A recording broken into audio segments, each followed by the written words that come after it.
The town of Whisper Creek sat wedged between two low ridges of the Montana Territory, a place that had grown out of gold dust, whiskey, and sweat.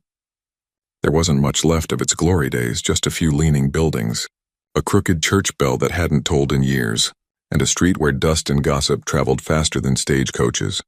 And in that town lived Clara Belle Winters, a woman the townsfolk said carried the devil in her blood. She wasn't evil, not really, just proud, wild, and too beautiful for her own good. Her hair was aflame in the sunlight, and her eyes could pin a man harder than a rifle's aim. She didn't curtsy, didn't flatter, and didn't beg forgiveness for speaking her mind. That was enough to make her dangerous in a place where men liked their women silent. Her trouble began the day her father, Samuel Winters, passed. He'd been a prospector, half drunk on hope and half in debt to every soul within 50 miles. When he died, he left behind nothing but a shack, a few worn-out mining tools, and a daughter who refused to be anyone's charity. Clara tried to live honest, played piano in the saloon for tips, helped patch up drifters at the doctor's shed, even broke horses for the sheriff's deputy once. But folks whispered every time she walked by, said she was cursed, that her father's debts had poisoned her name. The men wanted her, the women despised her, and the town had decided she didn't belong. The last straw came one hot afternoon in July. Clara had been hauling water from the well when Tommy Greaves, the mayor's son, sauntered up, slick-haired and smug. "You could make life easier on yourself," he'd said, reaching out to touch her chin. She'd slapped him so hard his hat flew into the dust. "Touch me again and I'll lay you flatter than your pa's lies." Tommy's pride burned hotter than the sun that day. By nightfall he was telling everyone that Clara had gone wild, that she'd cursed him, that she was her father's daughter through and through. By morning, the gossip had turned into a verdict. Clara Winters was the town's problem. That night, in the back of the saloon where the lamplight turned whiskey into gold, the men of Whisper Creek gathered to decide what to do about her. The mayor's voice carried over the clink of bottles. "She's trouble, same as her father. We can't jail her, she's broken no law. We can't let her stay neither. She'll tear this place apart." A miner with soot still in his beard spat into a tin can. "There's one way. I seen him last week by the trading post, the Apache. Name's Taza. He's been camped near Devil's Ridge for months now." The name rolled around the room like a cold wind. Taza. He was half legend, half ghost, an Apache scout who had fought beside soldiers once, then vanished into the mountains when he'd had enough of white men's wars. Folks said he could track a hawk through the clouds, kill a deer at 100 yards, and move through a forest like smoke. "He don't come cheap," muttered the blacksmith. "What did we pay him?" "Whatever it takes," said the mayor. "If the Apache wants coin, give him coin. If he wants whiskey, give him a barrel. But he takes the girl away." The saloon fell silent. No one liked it, not truly, but no one spoke against it. Fear and shame have a way of mixing into silence. At dawn, a rider went out to Devil's Ridge with an offer. Taza met him by a fire of sagewood, his face unreadable, eyes dark as river stone. He listened to the messenger's nervous rambling, then looked past him toward the horizon where Whisper Creek sat under a haze of heat. "They want me to take their woman," he said quietly. "Not their woman," the rider corrected. "She ain't anyone's, but they're paying you good silver to take her off their hands." "She's a problem." Taza stirred the ashes with a stick. "A problem," he repeated. "You mean she's free?" The rider shifted uncomfortably. "Just say you'll take her." Taza looked up then, and something like a smile ghosted across his face. Not cruel, but knowing. "Tell them I'll come tonight." Evening fell hard and red over Whisper Creek. Clara stood outside the general store arguing again. "I told you I don't owe you a damn thing," she snapped at the shopkeeper. "You owe every decent soul in this town for your father's debts." He barked. "Either you pay or you get out." "Then I'll get out," she hissed, slamming down the last of her meager coins and walking into the street. Her boots kicked up dust as she walked, her pride holding her taller than her fear. That was when she saw him. He was sitting on a horse the color of night, tall and broad-shouldered, his hair tied with leather, his face shadowed by the setting sun. The town went silent as he rode in, the air thick with unease. The Apache. Clara had heard the whispers, stories of him fighting soldiers, of how he lived alone beyond the ridges, untouched by law or mercy. When his eyes met hers, Something in her chest stirred that she didn't recognize. Fear, maybe, but not the kind that made her want to run. "You're the one they call Clara Winters," he said, his English rough but steady. "And you're the man they paid to take me," she answered, chin lifted. He nodded once. "They want you gone. But I don't take orders from cowards, and then why are you here?" He dismounted, the movement slow, powerful. "Because I heard you were alone. And I do not leave people alone in a place that hates them." The silence between them stretched, heavy as thunderclouds. She studied him, trying to find mockery or pity in his face, but there was none. Only calm and something wild she couldn't name. "What happens now?" she asked finally. He looked toward the church, its bell still rusted and still. "We go there," he said. "We make it right." Her breath caught. "You mean to?" "Yes," he said simply. "Tonight." By the time the moon rose, the church doors creaked open. The preacher stood trembling at the sight of them, Clara in her worn dress, the Apache beside her, his eyes steady and certain. "Marry us," Taza said. The preacher hesitated, glancing at the mayor and his men gathered outside in disbelief. But Taza laid a hand on the table, silver coins glinting in the lamplight. "Do it." And so he did. When it was done, Taza turned to her. "They paid me to take you away," he said. "But I take no woman I don't honor. You are my wife now, and the mountains will know your name." The townsfolk watched as he lifted her onto his horse and rode out under the pale light, her hair streaming behind her like fire in the wind. Whisper Creek was silent for once, stunned. Some said the Apache had bewitched her. Others said she had bewitched him. But as their figures disappeared into the ridges, one thing was certain. The town's problem had just become the Apache's bride. And though the people thought they'd rid themselves of her, they had no idea they'd just written the first line of a legend that would outlive them all.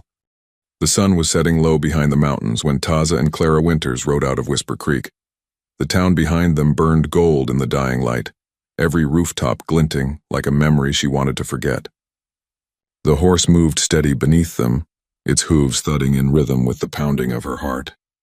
Neither spoke for a long time.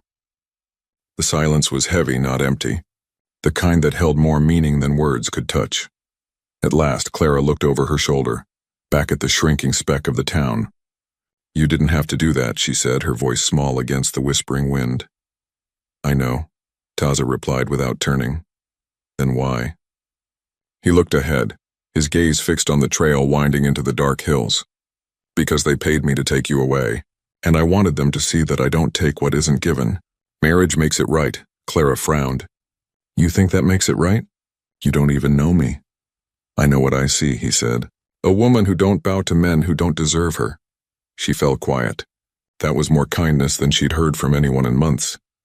When the last light faded, they stopped by a creek where cottonwoods grew thick and tall. Taza built a small fire, his movements sure and quiet.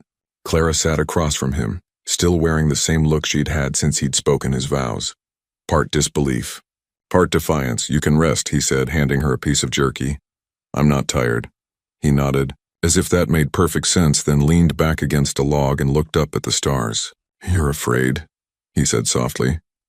"I'm not," she snapped more quickly than she meant to. "Yes, you are," he said, still calm. "You think I'll treat you like they did. But I'm not from your town, Clara Winters." That made her pause. The fire cracked between them, the light dancing over his face. He looked carved out of the earth itself, strong, quiet, with a kind of patience that made her feel small and seen all at once. "You talk like you know me," she muttered. "I know loneliness," he said. "And I know pride." They walked the same road. She stared at him then, really stared, and for the first time saw the man beneath the legend. Not a savage, not a story whispered by frightened townsfolk, but a man who had known exile too. A man who had been cast out for being different, just like her. After they'd eaten, Taza took out a leather pouch and pulled from it a small piece of turquoise bound in cord. He handed it to her without a word. "What's this?" she asked, holding it up to the firelight. "Protection," he said. "My mother made it. She said no evil can follow the color of the sky." She stared at the little stone, unsure whether to laugh or cry. "You shouldn't give me this," she said finally. "You don't even know if I believe in such things." "I don't need you to believe," he said. "It's enough that I do." She looked down, her fingers closing around the stone. They told me you were dangerous, she murmured. He smiled faintly. They were right. But not to you. The fire crackled again, and for a long time they sat in silence. The night air grew cold, and Clara wrapped her shawl tighter. Taza rose and spread his blanket near the fire. You sleep, he said. I'll watch. Watch for what? Wolves, men, dreams, she gave a little laugh. I don't know which one's worse. Dreams, he said quietly. They come when you can't run. At dawn, she woke to the smell of coffee and the sound of the creek running close by. Taza was kneeling near the fire, boiling water in a tin pot, his face calm and unreadable. She sat up, rubbing her eyes. Do you always wake this early? She asked. Before the sun, he said. The world speaks loudest when men are still asleep. Clara studied him, curious. He wasn't like anyone she'd ever known. He didn't rush to fill silence with words, didn't look at her like something fragile or shameful. He just was, steady as the ground, sure as the dawn. They broke camp soon after, riding deeper into the wilderness. The land rose and fell around them, a quilt of rock and sage and sky. Once she caught him glancing back toward her, a hint of a smile at the corner of his mouth. What? She asked. You ride like a man, he said. She smirked. Is that supposed to be an insult? It's a compliment, he said. You don't hold fear in your hands. That made her laugh, a real laugh, not the brittle kind she used in town. The sound startled them both. By midday, they reached a high meadow where wildflowers grew thick and the air smelled of pine. Taza stopped, dismounted, and let the horse drink from a stream. You said you'd take me away, Clara said after a while. But where are we going? He looked toward the distant peaks. Home. You mean your people? They are gone, he said simply. Soldiers took them south years ago. The land is what's left. Something in his voice, quiet, resigned but not broken, made her chest ache. She dismounted and stood beside him. Then why stay? She asked. He turned to her. Because this land remembers, even when men forget. For a long moment they just stood there, the wind tugging at her hair, his eyes reflecting the endless sky. She felt small beside him, but safe, like she'd stepped out of the world she knew and into one that had been waiting for her all along. That night, the second since they'd left Whisper Creek, they camped beside a stand of pines. The air was clear, the stars so sharp they looked like they could cut. Clara sat close to the fire, her knees drawn up beneath her skirt. They'll be talking about us, she said. Let them, Taza replied. You don't understand, she said. Those people, they'll twist it. They'll say I ran off with you, that I wanted it. He looked at her, his gaze steady. Didn't you? She blinked. What? Wanted freedom, a life that isn't theirs. Her mouth opened, then closed again. She'd spent so long fighting to be left alone that she hadn't realized what she truly wanted wasn't solitude.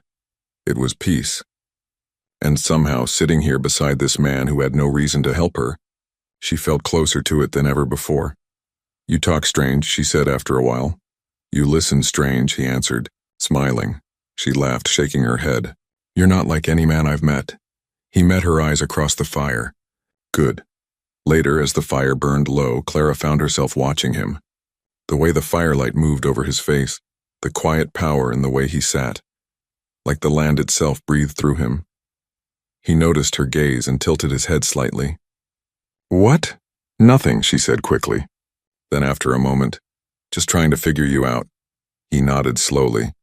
And what do you see? She hesitated. A man who's not afraid of anything. He gave a quiet laugh, one that barely reached his eyes. Everyone fears something, Clara Winters. And what do you fear? He looked up at the stars, his voice low. Losing something before I know I have it. She didn't answer, but her hand brushed against the turquoise charm at her neck, and her heart beat faster, somewhere far behind them. Whisper Creek slept soundly, believing the problem was gone. But out here under the wide sky and the whispering pines, something was beginning. Something wild and tender that neither of them yet dared to name. The mountains rose before them like the bones of the earth, jagged, eternal, and wild. The farther they rode, the less the world resembled anything Clara had ever known. Gone were the fences and the narrow streets of Whisper Creek. Gone were the prying eyes, the gossiping tongues, the debts of her father's mistakes. Out here, there was only open sky and the steady rhythm of the horse beneath her, following the quiet man who had become her husband in a single night. Days passed in a blur of wilderness. They crossed pine forest where sunlight flickered like gold coins through the branches, rode along streams that glittered in the noonday light, and camped beneath skies so vast it made her dizzy to look at them. Taza spoke little, but when he did, his words carried weight. Short, true, and never wasted. "Why do you live out here?" she asked once as they rested near a river swollen with snowmelt. He didn't answer right away. He knelt to fill their canteens, his hands steady, his movements deliberate. "Because the land doesn't lie," he said finally. "Men do." She thought of the mayor's sneer, of the way the town had turned its back on her. "That's true enough," she said quietly. Taza glanced at her then, his eyes unreadable. "You learn fast." "Had to," she said, her lips twisting into a bitter smile. "The world don't hand women much choice." He studied her for a moment longer, then nodded. "Then maybe it's time it handed you peace." That evening they made camp in a high valley where the wind smelled of pine, and the moon rose clear and full over the peaks. Clara sat near the fire watching Taza skin a rabbit he'd trapped. His hands moved with calm precision, every motion practiced, patient. "You do that like you've done it your whole life," she said. "I have," he replied. "The mountain gives, but only to those who take with respect." She watched the firelight flicker over his face, over the sharp lines and quiet strength. "You really don't miss people?" she asked. "Your tribe?" He paused, his knife stilling. "Every day, but they are gone and I am still here, so I remember them through the land." Clara felt a pang in her chest. "That sounds lonely." He looked at her, his gaze steady but gentle. "It was," he said. "Until you." The words caught her off guard. She turned away quickly, staring into the fire, her throat tight. She wasn't used to kindness spoken so plain. The next morning they woke to gray clouds and the promise of rain. Taza tightened the packs, and they set off through a narrow pass where the rocks towered like sentinels on either side. Before long the rain began, a cold, steady drizzle that soaked through her clothes. They found shelter beneath an overhang of stone, where a small fire sputtered weakly against the wind. Clara shivered, wrapping her shawl tighter, her teeth chattering. Without a word, Taza took off his blanket and draped it around her shoulders. She started to protest, but he cut her off with a look. "You'll get sick," he said simply, "and you won't. I've lived through worse." She wanted to argue, but the warmth of the blanket and the steadiness of his voice stopped her. "You always this stubborn?" she asked. He gave the faintest smile. "You married me. You tell me." That made her laugh despite herself. "I didn't have much say in that, remember?" "Neither did I," he said softly, "but I don't regret it." Something in his tone, low, certain, made her heart thump harder. When the storm passed, they pressed deeper into the hills. Days turned into weeks, each one marked by the quiet rhythm of survival. They built a small shelter near a ridge overlooking a valley rich with green. Clara helped gather firewood, learned to trap rabbits, and even tried her hand at fishing in the cold streams. At first, she fumbled, burned food, tore her skirts on brambles, cursed the rocky trails. But Taza never scolded. He'd watch, quiet as ever, and when she failed, he'd show her the way, patiently, wordlessly, as though time itself bent to his calm.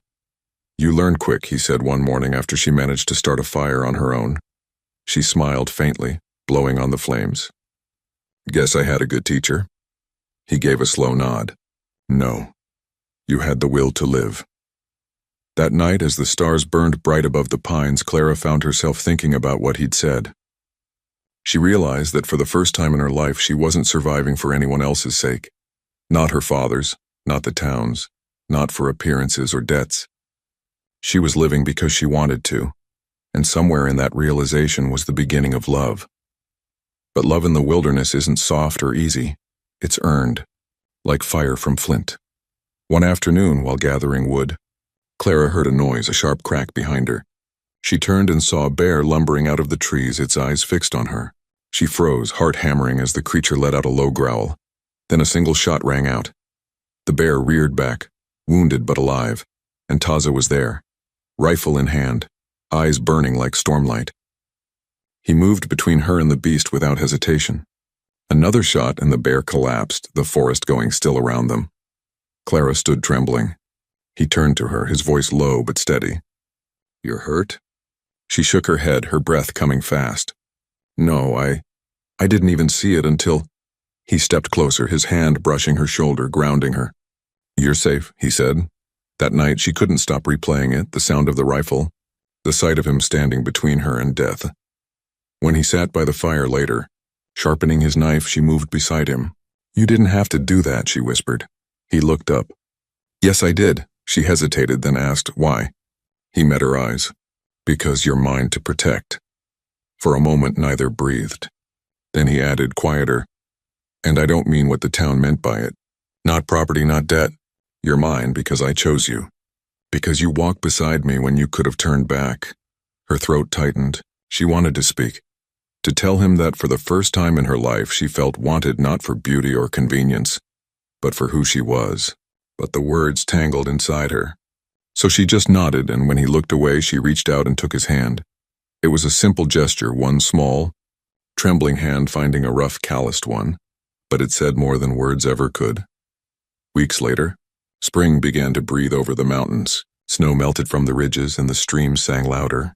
Their small cabin stood firm now, smoke curling from its chimney, the scent of pine smoke and stew filling the air. Clara stood outside one morning, the turquoise pendant he'd given her warm against her skin. She looked out at the endless sweep of valley below, at the hawks circling high, and felt something she hadn't known since childhood. Peace. Taza came up beside her, his presence quiet but sure. You've changed, he said. She smiled. You make that sound like a bad thing. It's not, he said. It means you've found where you belong. She turned to him, eyes bright in the morning light. And where do you belong, Taza? He looked out across the valley. Where you are. That night, under the stars, Clara lay awake listening to the steady rhythm of his breathing beside her. She thought of the woman she'd been. The girl the town called a curse, the one they'd paid to be rid of. That woman was gone now, swallowed up by the wild. In her place was someone new, stronger, freer, loved, and though she didn't say it aloud, she knew that somewhere between the mountains and the moonlight, between the danger and the quiet, her heart had found its home in the Apache who saved her. Spring had painted the valley in green and gold. The air smelled of pine and rain, the streams ran strong with melted snow, and the world felt new. Clara and Taza had built a rhythm to their days, quiet mornings by the fire, afternoons tending their small patch of earth, and evenings filled with the hum of cicadas and the low crackle of the hearth. The wilderness no longer frightened her. She moved through it as if it knew her name. Sometimes she caught herself humming without meaning to. Sometimes she'd glance up and see Taza watching her with that calm, steady gaze, and not like a man studying a prize, but like one trying to memorize something precious. You're smiling again, he said one morning, handing her a wooden bowl of coffee brewed strong and black. Maybe I forgot how to stop, she said, teasing. He smiled faintly. Good, for weeks. It felt as though the world had finally let them be, but peace in the frontier never lasts, it started. With a sound, the distant echo of hooves against stone. Clara was tending the fire when Taza stiffened beside her. His head tilted slightly, eyes narrowing toward the ridge. Riders, he said. She froze, the old chill of fear creeping back into her bones. Out here? He didn't answer. He just moved, silent, efficient, like part of the mountain itself.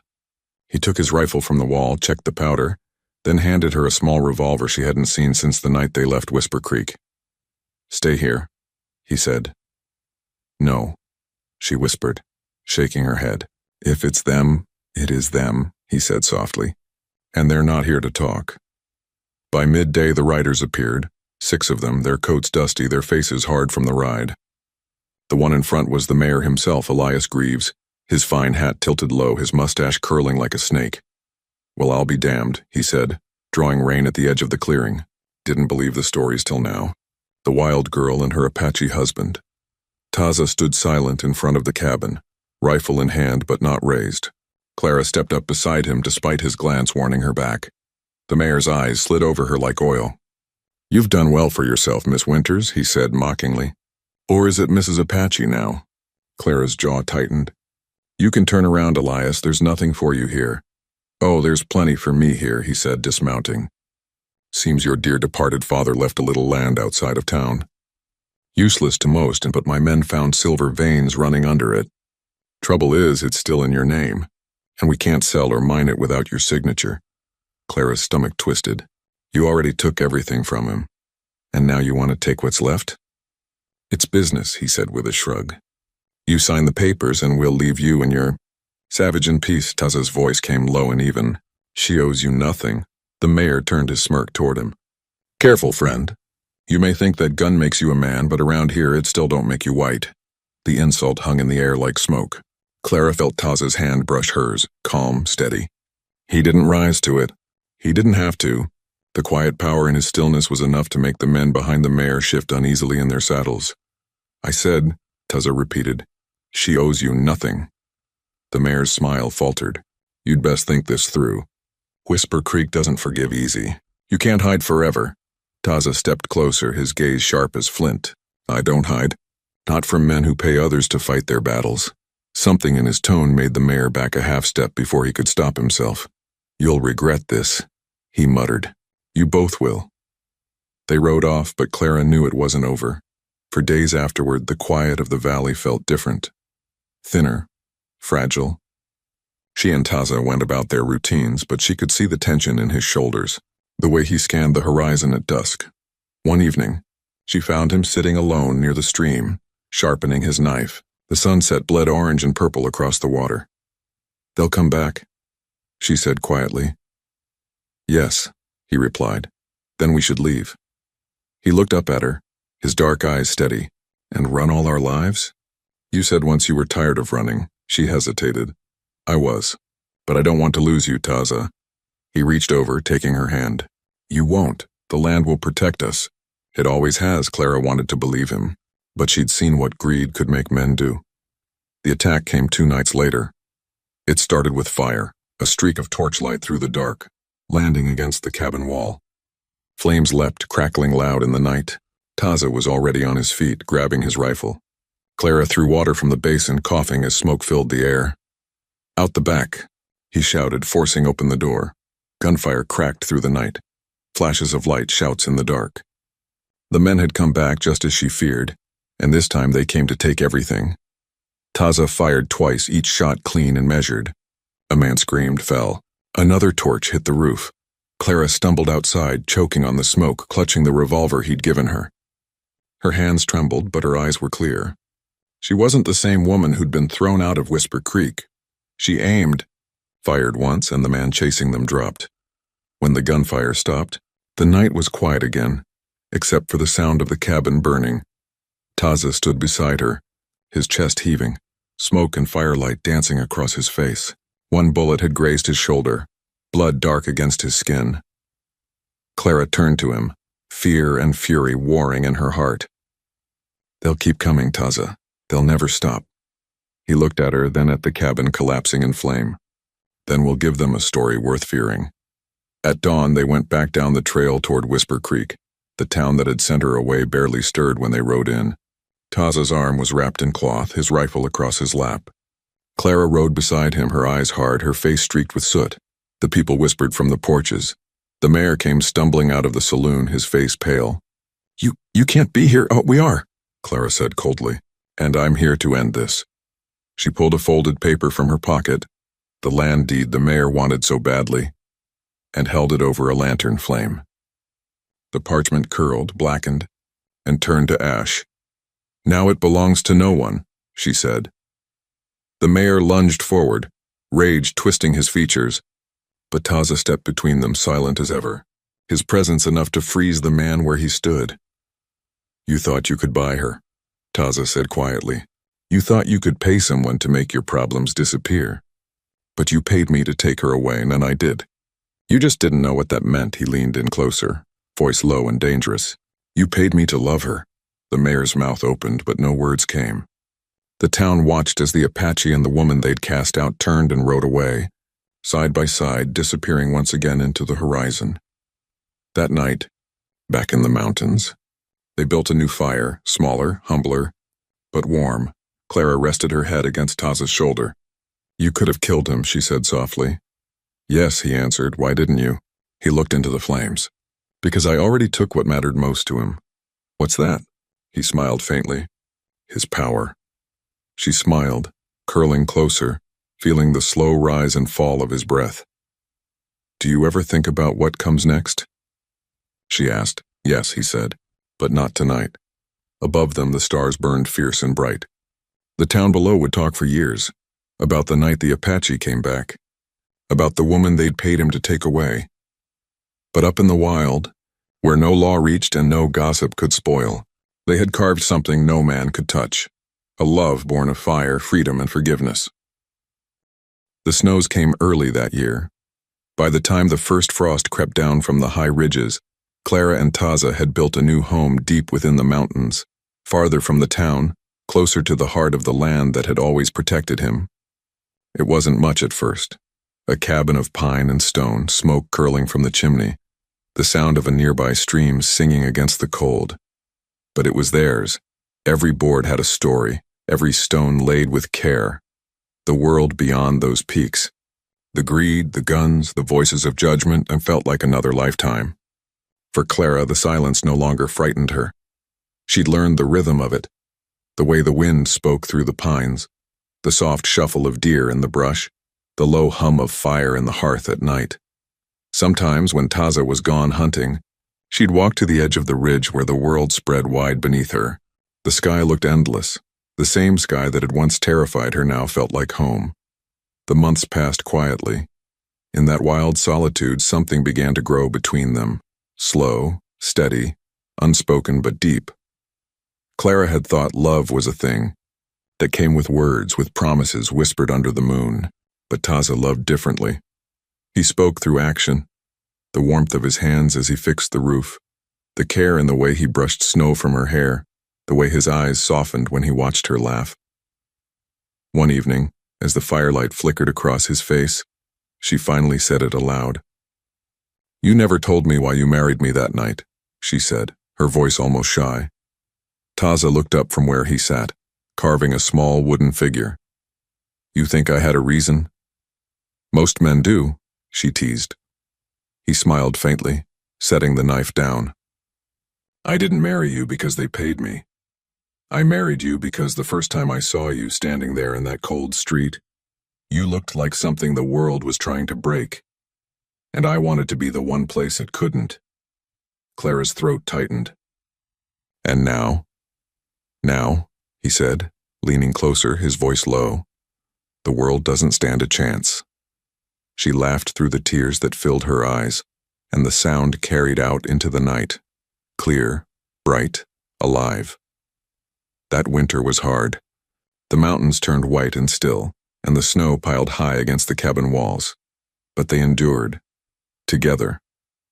When food ran short, Taza taught her to set snares, to track by faint prints in the snow. When storms cut them off for days, they read from the few old books Clara had brought, her voice soft against the roar of the wind. And when the silence grew too heavy, he would hum, low, melodic songs in his own tongue, songs that seemed older than the mountains themselves.